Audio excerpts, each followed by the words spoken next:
देखिए, अब बीजेपी की सरकार है और केंद्र में बीजेपी की सरकार है।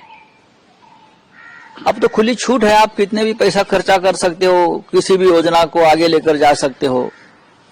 लेकिन डेमोक्रेसी में जब किसी राज्य में अपोजिशन का सरकार होता है तो केंद्र सरकार की जिम्मेदारी ज्यादा होती है कि उस सरकार को भी उसी तरह से मदद करे, समर्थन दे।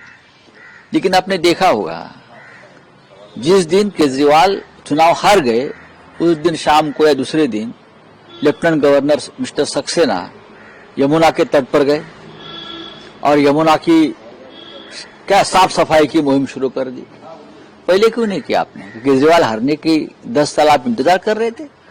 फिर उसका मतलब है आप ये चाहते थे जब तक केजरीवाल की सरकार है या और किसी की सरकार है जो बीजेपी की नहीं है, तब तक हम कोई मदद नहीं करेंगे, कोई काम नहीं करेंगे सरकार का और लोगों को हम तकलीफ देते रहेंगे।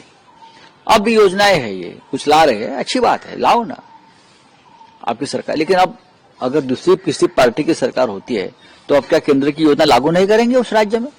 और यूएस एड जो 21 मिलियन वोटर टर्नआउट के लिए, उसको लेकर जो डोनाल्ड ट्रंप का बयान आया है कि सरकार को हटाने के लिए वो सब हो रहा था, आपको क्या लगता है? मुझे कुछ नहीं लगता है। डोनाल्ड ट्रंप और नरेंद्र मोदी जी एक सिक्के के दो पहलू हैं।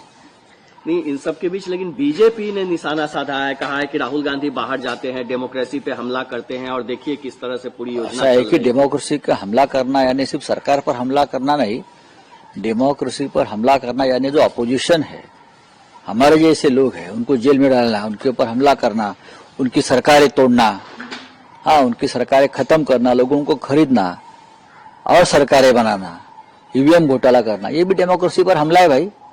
लेकिन राहुल गांधी ने जो एक आरोप लगाया है, कल आपने देखा भी होगा उत्तर प्रदेश में, कि अगर बीएसपी साथ में रहती तो रिजल्ट कुछ और होता, बीजेपी हार जाती। और फिर इसके बाद बीएसपी सामने आई, कही कि किस तरह से बीजेपी के बी टीम के तौर पे कांग्रेस ने दिल्ली में काम किया है।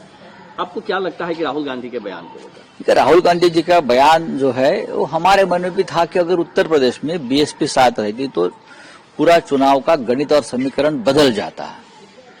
लेकिन यही बात सही है कि दिल्ली में अगर कांग्रेस और आम आदमी पार्टी साथ रहती तो वो भी गणित जम जाता। और एक आखिरी सवाल सर, मणिपुर के गवर्नर ने कहा है, चूंकि वहां राष्ट्रपति शासन लागू है, कि जितने भी इलीगल वेपन है वो 7 दिनों में सरेंडर कर दीजिए, नहीं तो क्या एक्शन होगा। ठीक है, होने दो एक्शन, देख लेंगे और क्या बोल सकते हैं, उनकी सरकार है, ताकत है।